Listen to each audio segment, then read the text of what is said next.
Okay, good evening. We're back with Judges chapter 3. The nations left in Canaan. The Lord left certain nations in the land to test those Israelites who had not participated in the wars of Canaan. He did this to teach warfare to generations of Israelites who had no experience in battle. These were the nations: the Philistines, those living under the 5 Philistine rulers, all the Canaanites, the Sidonians, and the Hivites, living in the hill country of Lebanon from Mount Baal Hermon to Lebo Hamath. These people were left to test the Israelites to see whether they would obey the commands the Lord had given to their ancestors through Moses. So Israel lived among the Canaanites, Hittites, Amorites, Perizzites, Hivites, and Jebusites, and they intermarried with them. Israelite sons married their daughters, and Israelite daughters were given in marriage to their sons, and the Israelites worshipped their gods. Othniel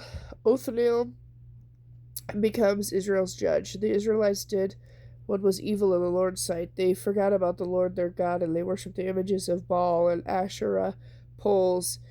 And then the Lord burned with anger against Israel, and he handed them over to King Cushana-Rishathaim of Aram-Naharaim. Sorry if I pronounced those wrong. And the Israelites were subject to Cushana-Rishathaim for 8 years. But when Israel cried out to the Lord for help, the Lord raised up a man to rescue them. His name was Othniel, the son of Caleb's younger brother, Kenaz. The Spirit of the Lord came upon him, and he became Israel's judge. He went to war against King Cushnan of Aram, and the Lord gave Othniel victory over him, so there was peace in the land for 40 years. Then Othniel's son of Kenaz died. Ehud becomes Israel's judge. Once again, the Israelites did what was evil in the Lord's sight, so the Lord gave King Eglon of Moab control over Israel. Together with the Amorites and Amalekites, Eglon attacked Israel and took possession of Jericho. And the Israelites were subject to Eglon of Moab for 18 years. But when Israel cried out to the Lord for help, the Lord raised up a man to rescue them. His name was Ehud, son of Gera, of the tribe of Benjamin, who was left-handed. The Israelites sent Ehud to deliver their tax money to King Eglon of Moab. So Ehud made himself a double-edged dagger that was 18 inches long, and he strapped it to his right thigh, keeping it hidden under his clothing. He brought the tax money to Eglon, who was very fat. After delivering the payment, Ehud sent home those who had carried the tax money. But when Ehud reached the stone carvings near Gilgad, he turned back. He came to Eglon and said, "I have a secret message for you." So the king commanded his servants to be silent and sent them all out of the room. Ehud walked over to Eglon as he was sitting alone in a cool upstairs room and said, "I have a message for you from God." As King Eglon rose from his seat, Ehud reached with his left hand, pulled out the dagger strapped to his right thigh, and plunged it into the king's belly. The dagger went so deep that the handle disappeared beneath the king's fat. So Ehud left the dagger in, and the king's bowels emptied. Oh! Then Ehud closed and locked the doors and climbed down the latrine and escaped through the sewage access. After Ehud was gone, the king's servants returned and found the doors to the upstairs room locked. They thought he might be using the latrine, so they waited. But when the king didn't come out after a long delay, they became concerned and got a key. And when they opened the door, they found their master dead on the floor. When the servants were waiting, Ehud escaped, passing the idols on his way to Sarah. When he arrived in the hill country of Ephraim, Ehud sounded a call to arms. Then he led a band of Israelites down from the hills. "Follow me," he said, "for the Lord has given you victory over Moab, your enemy." So they followed him. The Israelites took control of the shallows of the Jordan River across from Moab, preventing anyone from crossing. They attacked the Moabites and killed about 10,000 of their strongest and bravest warriors. Not one of them escaped. So Moab was conquered by Israel that day, and the land was at peace for 80 years. Shamgar becomes Israel's judge. After Ehud, Shamgar, son of Anath, rescued Israel. He killed 600 Philistines with an ox goad.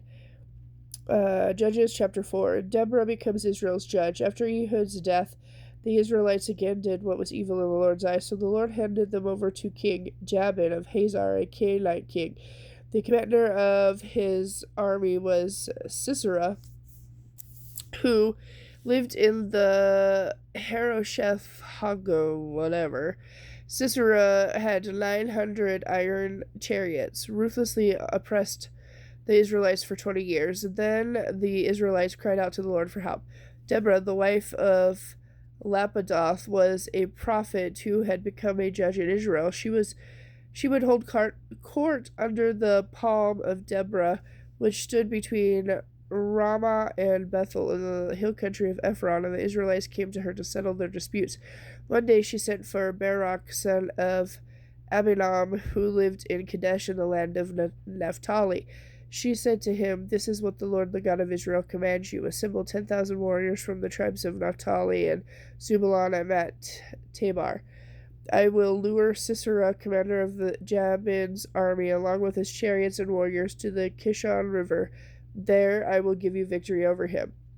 Barak told him, "I will go, but only if you go with me." "Very well," she replied, "I will go with you, but since you have made this choice, you will receive no honor, for the Lord's victory over Sisera will be at the hands of a woman."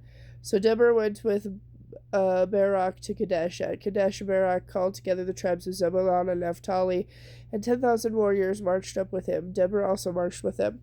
Now Heber the Kenite, a descendant of Moses' brother-in-law Hobab, had moved away from the other members of his tribe and pitched his tent by the oak of Zananim near Kadesh. When Sisera was told that Barak, son of Abinam, had gone up to the Mount Tabor, he called for all 900 of his iron chariots and all of his warriors, and they marched from Harosheth to the Kishon River.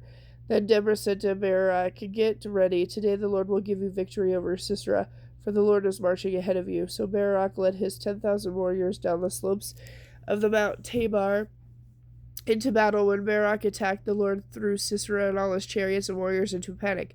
Then Sisera leaped down from his chariot and escaped on foot. Barak chased the enemy and their chariots all the way to Harosheth, Hagamah, killing all of Sisera's warriors. Not a single one was left alive. Meanwhile, Sisera ran to the tent of Jalil, the wife of Heber and the Canaanite, and because Heber's family was on friendly terms with King Jabin of Hazor, Jalil went to meet Sisera and said to him, "Come into my tent, sir. Come in. Don't be afraid." So he went into their tent, and she covered him with a blanket.